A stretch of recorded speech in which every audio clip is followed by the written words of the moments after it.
He thought humiliating her would be harmless.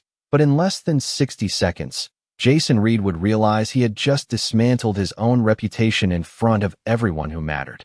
The 42nd floor conference room gleamed under soft white lighting, glass walls overlooking Manhattan like a stage set for power and precision, where every tailored suit and polished shoes signaled status, and where someone like Emily Carter did not belong.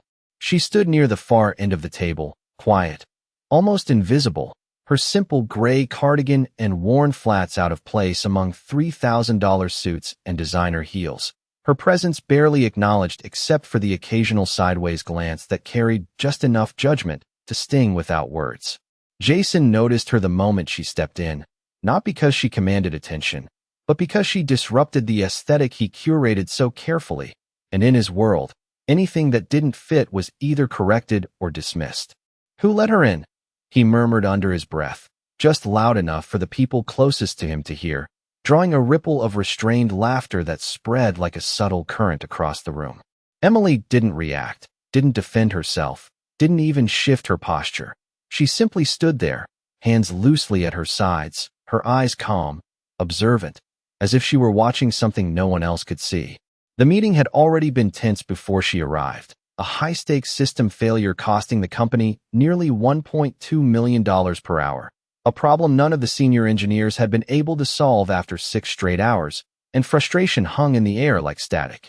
Jason, the man in charge, thrived in moments like this, where pressure revealed weakness and authority could be reinforced through control, and when his eyes drifted back to Emily, an idea formed, not a solution to the problem, but an opportunity to remind everyone of their place. He straightened, adjusting his cufflinks, his voice carrying across the room with practiced confidence. "Since we're clearly exploring all possible angles," he said, a faint smirk forming, "why don't we get a fresh perspective?" His gaze locked onto Emily, and for the first time, the room fully acknowledged her existence. "You," he continued, gesturing casually, "step forward. Let's see if you can make sense of this." A few people chuckled, others exchanged glances, phones subtly angled to capture what they expected to be an awkward moment. Because in rooms like this, humiliation wasn't just tolerated, it was entertainment. Emily paused for a fraction of a second, not out of fear, but calculation, then stepped forward with measured calm, her soft footsteps barely audible against the polished floor, her eyes lifting to the massive screen displaying lines of code and error logs that had stumped experts twice her pay grade. Jason leaned back slightly, arms crossed, already anticipating the outcome, already certain of his narrative. But what he didn't notice, what no one noticed, was how quickly Emily's gaze moved, how her fingers subtly twitched as if recalling something familiar, and how the silence in the room began to shift, almost imperceptibly, from expectation to something else entirely. Emily did not rush. And that was the first thing that unsettled the room. Because in a place driven by urgency and ego, hesitation usually meant weakness, but her stillness felt different, controlled, deliberate, as if she were already several steps ahead of everyone watching. The massive screen reflected in her eyes, lines of complex code scrolling in frozen chaos. The same problem that had consumed a team of senior engineers for nearly 6 hours, costing the company more than $700,000 already, and yet she stood there as if none of that pressure belonged to her. Behind her, someone whispered, "This is going to be painful," followed by a quiet chuckle, and Jason allowed himself a small smile, confident he had orchestrated the perfect moment to reinforce authority, to remind the room who belonged at the table and who did not. "Take your time," he added, his tone carrying a layer of condescension disguised as patience, the kind that made it clear he expected failure before she even began. Emily tilted her head slightly, her gaze narrowing not in confusion, but in recognition, as if she had seen this pattern before, perhaps not in this room, not on this screen, but somewhere that mattered more than any title or office. Her fingers lifted, hovering just above the keyboard, then paused again, and for a brief second, the room leaned forward collectively, drawn into a silence they did not fully understand. She did not type immediately. Instead, she reached for the mouse, scrolling back through the logs, faster than anyone else had dared, her eyes tracking each line with quiet precision, skipping what did not matter, stopping only when something did. Jason's smile tightened slightly, a flicker of impatience crossing his face. Because this was not unfolding the way he expected, there was no visible confusion, no nervous hesitation, no sign that she was overwhelmed, only focus, sharp and unsettling. "Do you even know what you are looking at?" he asked, his voice cutting through the silence, sharper now, pushing, testing. Emily did not turn to face him, did not acknowledge the question, which only made the room quieter, because ignoring someone like Jason Reed required a level of confidence no one had seen from her before. She clicked once, then again, isolating a section of the system no one had touched, a segment dismissed hours ago as irrelevant, and for the first time, a few of the engineers exchanged uncertain glances. Her hand moved to the keyboard, and now she began, not frantically, not guessing, but with a rhythm that felt practiced, each keystroke intentional, each command executed without hesitation, as if she was not solving the problem, but revealing something that had been hidden in plain sight. The screen shifted, lines reorganizing, error flags disappearing one by one, and the faint hum of the system changed, subtle but unmistakable. Someone in the back stopped recording. Another leaned closer, eyes narrowing. Jason uncrossed his arms without realizing it, his posture shifting from relaxed authority to something less certain, because what he was witnessing did not align with the narrative he had created. Emily stopped after a final command, her hand resting lightly on the desk, her expression unchanged, calm, almost detached, as if the outcome had never been in question for her. The room held its breath, suspended between disbelief and realization, and in that fragile silence, something began to crack, not loudly, not dramatically, but enough for those paying attention to feel it, because the problem they thought they understood was no longer the problem at all. The silence did not break right away, and that was what made it heavier, because everyone in that room was waiting for something to go wrong, for the system to crash again, for Emily's calm to prove misplaced, but nothing happened, and that nothing became louder than any reaction they could have given. One of the senior engineers stepped closer to the screen, his eyes scanning rapidly, his lips parting slightly as he retraced the steps she had taken, not looking for mistakes anymore, but trying to understand how he had missed what now seemed so obvious. That section was deprecated, he muttered under his breath, more to himself than anyone else, but the uncertainty in his voice spread quickly through the room. Emily remained where she stood, her posture relaxed, her gaze still on the screen as if she were double-checking not her work, but their assumptions.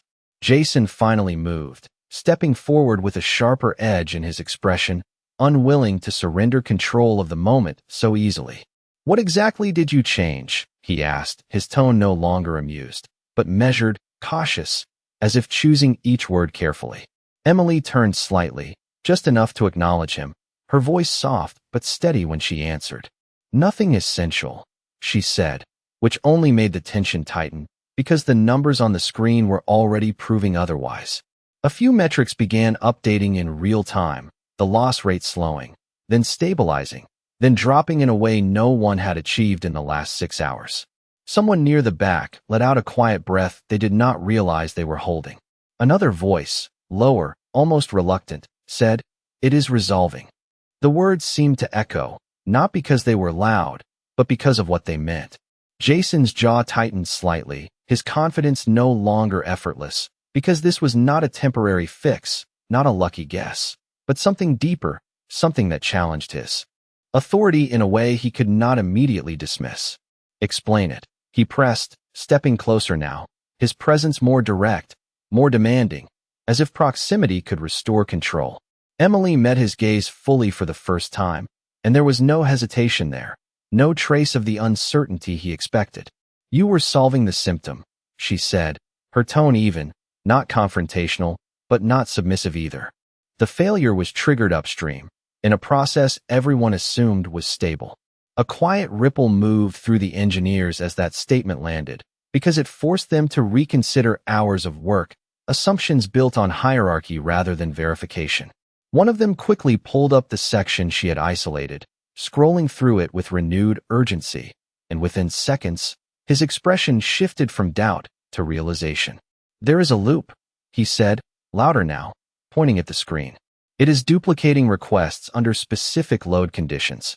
The room shifted again, but this time it was not disbelief, it was recognition, the kind that arrives too late to save pride, but just in time to confirm truth. Jason looked from the screen back to Emily, searching for something that would re-establish distance, a mistake, a flaw, anything that would put her back in the category he had assigned her the moment she walked in. But there was nothing there to support that narrative anymore. The laughter from earlier had vanished completely, replaced by a silence that felt different now, not expectant, not mocking, but heavy with awareness. Emily stepped back slightly, giving the engineers space, as if the moment no longer belonged to her, as if she had only done what needed to be done and nothing more. But the room did not return to normal, not yet, because something fundamental had shifted, something that could not be undone by titles or roles or carefully maintained images. And even before anyone said it out loud, they all felt the same realization settling in, quiet and undeniable, that the person they had overlooked had just changed everything. No one gave instructions anymore, and that was the first time Jason Reed felt the room operate without him, because the engineers had already shifted into motion, verifying, tracing, rebuilding their understanding around what Emily had revealed, their voices low but urgent, their attention no longer seeking approval, only clarity. The system metrics continued to stabilize on the screen, the loss counter slowing to a crawl, then flattening completely, and with it, the tension that had filled the room for hours began to dissolve, replaced by something far more uncomfortable for Jason, something he could not control. He glanced around, expecting at least one person to look back at him for direction, but no one did, not this time, and that absence of attention felt louder than any challenge. Emily remained just slightly to the side now, no longer at the center of the screen, but still at the center of the moment, her presence quiet yet impossible to ignore, as if the room had recalibrated itself around her without needing permission. One of the senior engineers turned toward her, hesitation visible in his posture, as though speaking to her required crossing an invisible line. "How did you know to check that process?" he asked, his tone careful, not questioning her ability anymore, but trying to understand it. Emily paused for a second, not searching for an answer, but deciding how much to say, her eyes briefly shifting back to the screen before returning to him. Because it was the only part no one questioned, she replied simply, and that answer settled into the room with a weight that extended beyond the technical problem. A few people lowered their eyes, not out of shame, but recognition, because they all knew how easily assumptions replaced investigation when hierarchy dictated focus. Jason took a step forward again, but this time it was different, not the confident stride of someone in control, but the measured movement of someone trying to regain footing on unstable ground. "You are saying my team overlooked it," he said, his voice steady, but thinner than before, as if he were testing whether authority could still shape the narrative. Emily did not challenge him, did not raise her voice, did not even shift her calm expression. "I am saying everyone followed the same direction," she answered, her tone even, leaving no room for defensiveness, only truth. The distinction was subtle, but it landed harder than any accusation could have, because it did not isolate blame, it exposed a pattern, one that began at the top. The room fell silent again, but this silence was no longer uncertain, it was reflective, heavy with the understanding that what had just happened was not an accident, but a consequence. Jason's gaze lingered on Emily, searching for something that would place her back into the role he had assigned her earlier, something small, something dismissible, but the longer he looked, the clearer it became that the role itself had never fit her at all. The polished image he maintained, the controlled environment, the subtle hierarchy that dictated who spoke and who listened, all of it felt thinner now, like a surface that had just cracked under pressure. Emily glanced once more at the screen, confirming the system was fully stable, then stepped back another inch, as if quietly removing herself from the center she had never asked for. No announcement, no acknowledgement, no need for recognition. But the room did not forget, not the engineers, not the executives, and certainly not Jason, because in that moment, something irreversible had taken place, something that could not be undone by a title or a position or a carefully crafted reputation. And even as no one said it out loud, the truth lingered in the air, clear and undeniable. that the person they had underestimated was the only one who truly understood what was happening all along. The room did not erupt into applause, and that absence made the moment even more powerful, because what filled the space instead was something far more lasting than noise. It was respect, quiet, undeniable, and impossible to ignore. The system on the screen now showed full stability, the cascading losses completely halted, the metrics returning to normal as if the crisis had never existed. But everyone in that room knew exactly how close they had come to failure, and more importantly, who had prevented it. One by one, the engineers stepped back from the screen, their focus no longer on the code, but on Emily, their expressions no longer skeptical or dismissive, but thoughtful, almost humbled, as if recalibrating everything they believed about expertise and appearance. Jason remained still for a moment longer than necessary, his usual composure held together by habit rather than certainty, his eyes fixed on the same screen that had just shifted the balance of power in a way he could not easily recover from. He cleared his throat slightly, the sound sharper than intended in the quiet room, and finally spoke, though his voice no longer carried the same effortless authority. "Good work," he said, the words measured, controlled, but lacking the confidence that once defined them. It was the kind of acknowledgement he was used to giving, brief, sufficient, and final, but this time, it did not settle the room the way it normally would. Emily turned toward him fully, not with defiance, not with pride, but with a calm that felt stronger than both. "It was already there," she replied softly, her words simple, yet carrying a depth that reached further than the problem they had just solved. Jason's expression shifted almost imperceptibly, because he understood what she meant, even if no one else fully grasped it yet. This was never about creating something new. It was about seeing what others refused to question. A few seconds passed, and no one rushed to fill the silence, because for once, the room was not waiting for Jason to lead. One of the engineers spoke instead, his voice steady, directed not at Jason, but at Emily. "We could use someone like you on the core team," he said, the offer genuine, unfiltered, and for the first time that day, not influenced by hierarchy. A subtle shift moved through the group, heads nodding slightly, not out of obligation, but agreement. Emily paused, her eyes moving briefly across the room, taking in the faces that had once dismissed her without a second thought, and now regarded her with something entirely different. She did not smile, did not react with surprise or satisfaction, only a quiet acknowledgement that felt grounded in something deeper than recognition. "I am exactly where I need to be," she said, her voice calm, her answer final without being confrontational.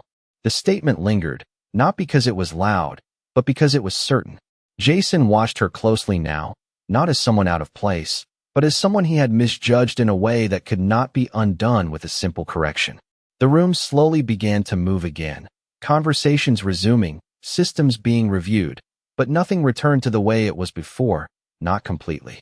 Emily stepped away from the table, her footsteps just as quiet as when she arrived, her presence no longer invisible, yet never demanding attention. And as she reached the door, she paused for just a fraction of a second, not to look back, not to wait, but simply to move forward on her own terms.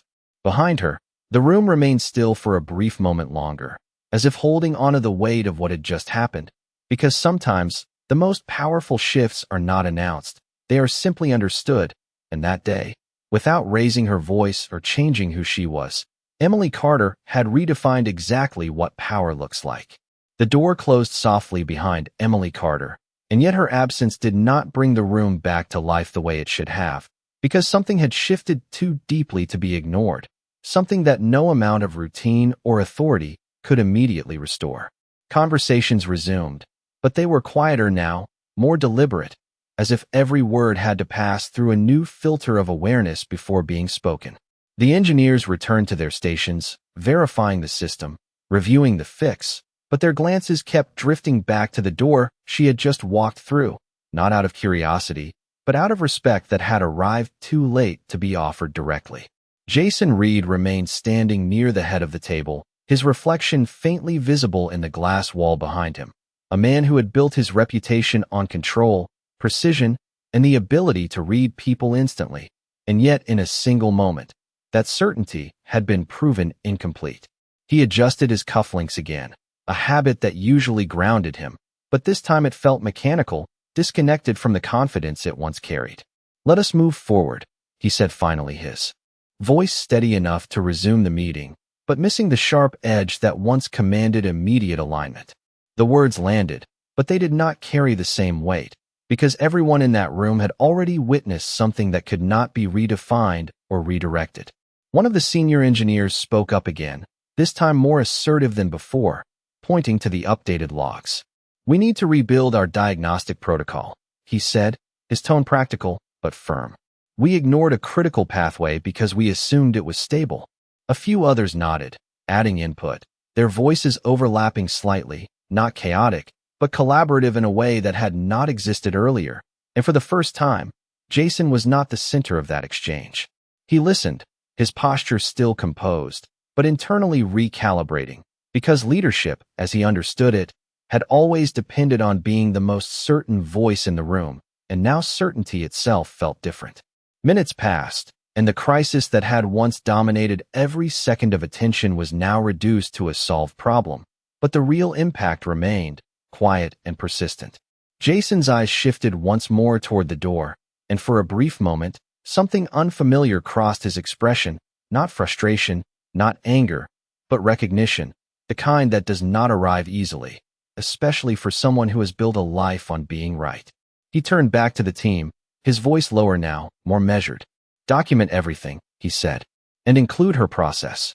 The room paused for a fraction of a second, not because the instruction was unusual, but because of the acknowledgement it carried. No one questioned it. No one needed clarification. They understood exactly who he meant. And in that subtle shift, without announcement or apology, something changed within Jason Reed. Not completely, not instantly, but enough to alter the way he would see the next person who did not fit his expectations. Outside the conference room, Emily walked down the hallway at the same steady pace, her steps unhurried, her expression unchanged, as if the moment behind her had already settled into the past. She passed rows of offices, glass walls reflecting a world that often measured value by appearance, by titles, by visibility, and yet none of that seemed to define her. A colleague from another department glanced at her briefly, offering a polite nod, unaware of what had just taken place upstairs, unaware that the quiet woman walking past him had just saved the company from a multimillion-dollar collapse. Emily returned the nod just as simply, her presence still understated, still easy to overlook for those not paying attention. But the difference now was not in how she carried herself. It was in how the world around her would begin to change, slowly, subtly, one realization at a time. Because sometimes, the most powerful transformations do not come from loud declarations or dramatic victories, but from a single moment where the truth becomes impossible to ignore, and from that moment forward, nothing is ever seen quite the same way again. The hallway lights hummed softly as Emily Carter continued walking, her reflection passing across the glass panels like a quiet ripple that left no trace. And yet behind her, on the 42nd floor, the impact of her presence was still unfolding in ways no one could immediately quantify. Back inside the conference room, the conversation had shifted from urgency to reconstruction, but there was a new tone beneath it, something more cautious, more aware, as if every assumption now carried a second layer of scrutiny. Jason Reed stood slightly apart from the group, listening, not interrupting, which in itself was unusual, his mind replaying the last 10 minutes not as a victory for the company, but as a recalibration of everything he believed about perception and control. One of the engineers pulled up the original logs again, tracing the path Emily had identified, this time slower, more deliberate, and as he walked through it step by step, the pattern became undeniable, not just the technical flaw, but the reason it had been ignored in the first place. "We filtered it out because it did not match expected behavior," he said quietly, almost to himself, but the statement lingered, because it mirrored something deeper than code. Jason exhaled slowly, his gaze fixed on the same lines, recognizing the pattern not just in the system, but in his own decisions, how quickly he had categorized Emily, how confidently he had dismissed her before she ever spoke, and how easily the room had followed that lead. It was not just a mistake, it was a reflection. "We do not question what looks correct," another voice added, and this time, No one disagreed. The realization settled in layers, subtle but lasting, and for the first time that day, the problem they had solved felt smaller than the lesson it revealed. Jason turned slightly, looking at the empty space where Emily had stood, and for a brief moment, the image of her calm expression returned, not defensive, not reactive, just present, as if she had never needed validation from the room to begin with. "Find out which department she is assigned to," he said, his voice lower now, more thoughtful than directive, and one of the assistants nodded immediately, already typing, already moving to fill the gap left by their earlier oversight. But even as the request was carried out, there was an unspoken understanding that information alone would not change what had already happened.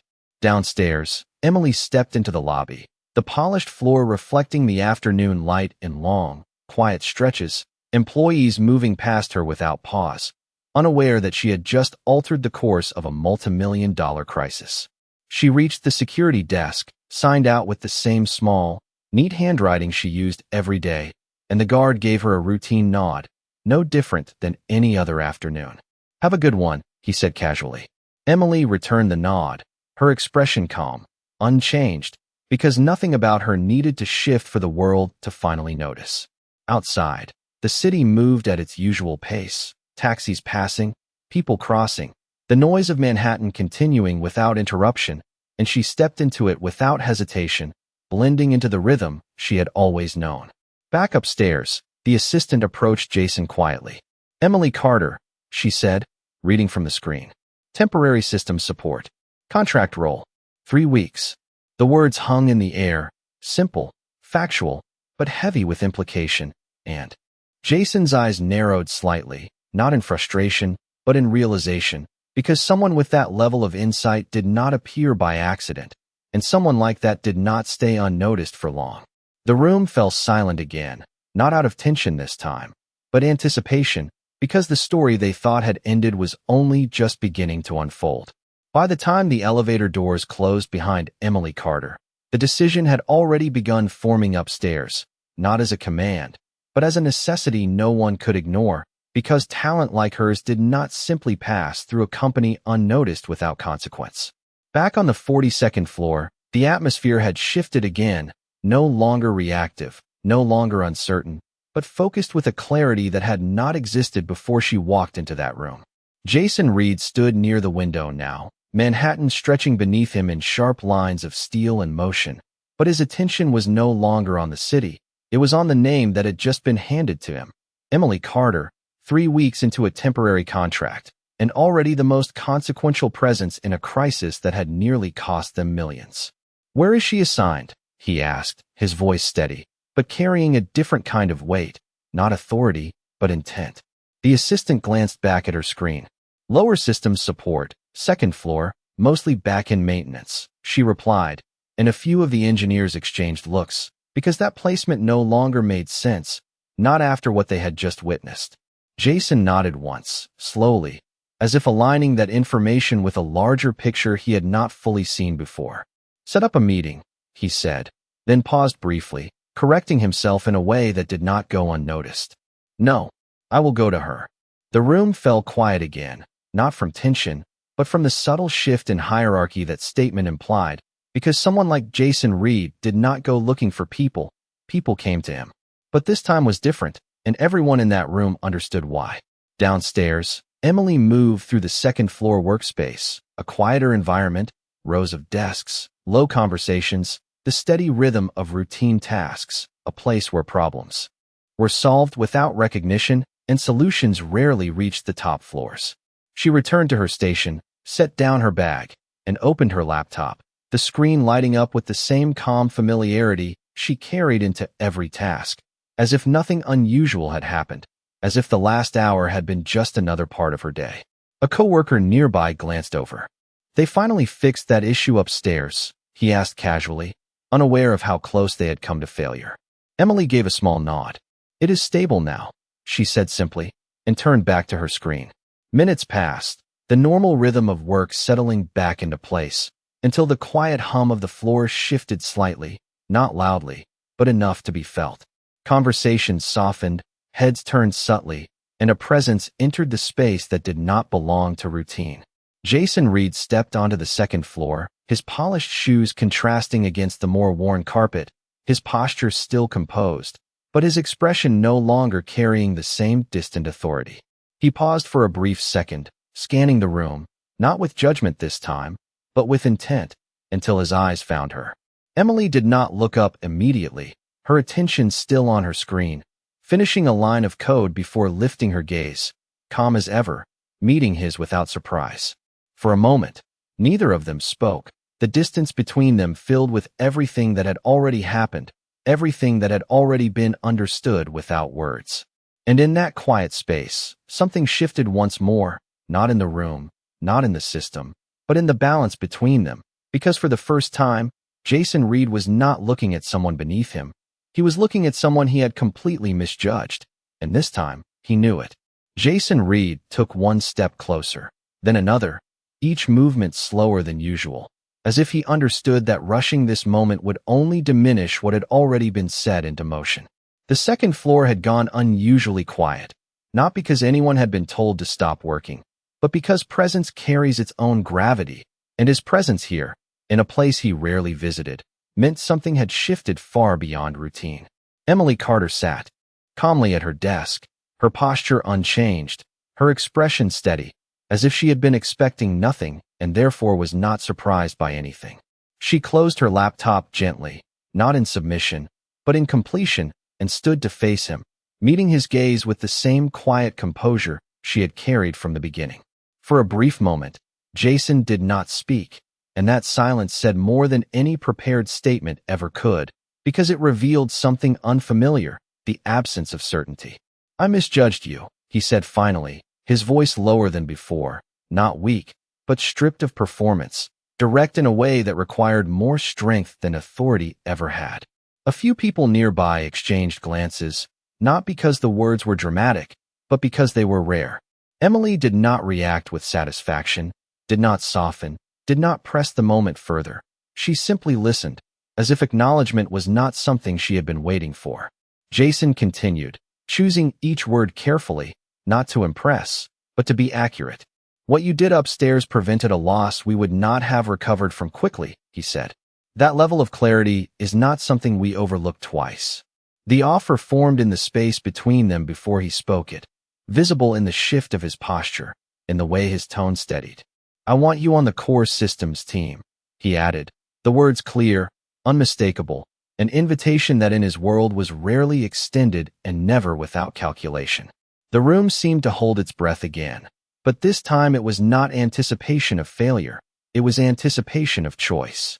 Emily's eyes remained steady on his, her expression unchanged, and for a moment, it felt as though the entire outcome rested not on status or opportunity, but on something far more personal.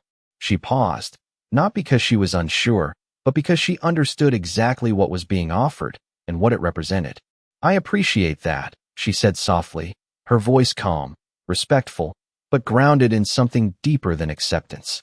Jason waited, not interrupting, not assuming, and in that waiting, the balance between them settled into something new, something equal. "But I am not here to be seen," Emily continued, her words quiet, yet carrying a weight that reached beyond the room. "I am here to solve problems." The statement landed with a clarity that no one could misinterpret, not a rejection, not a challenge, but a boundary defined by purpose rather than position. Jason studied her for a moment longer, and then, slowly, he nodded, not as a superior granting approval, but as someone recognizing truth when it stood in front of him. "Then we will make sure you are exactly where the problems are," he replied, his tone shifting once more, this time not to reclaim authority, but to align with it. There was no applause, no dramatic resolution, just a quiet understanding that something had changed in a way that would continue long after this moment passed. Around them, work resumed, conversations returned, but nothing felt the same, not in the way people looked at Emily, not in the way they listened, and certainly not in the way Jason Reed would ever make assumptions again. And as Emily reopened her laptop and returned to her work, just as calmly as before, the room did not need a reminder of what had happened, because some lessons do not need to be spoken to be remembered, and that day, Without raising her voice or asking for recognition, she had redefined what power looks like, not in how it appears, but in what it quietly accomplishes when no one is paying attention.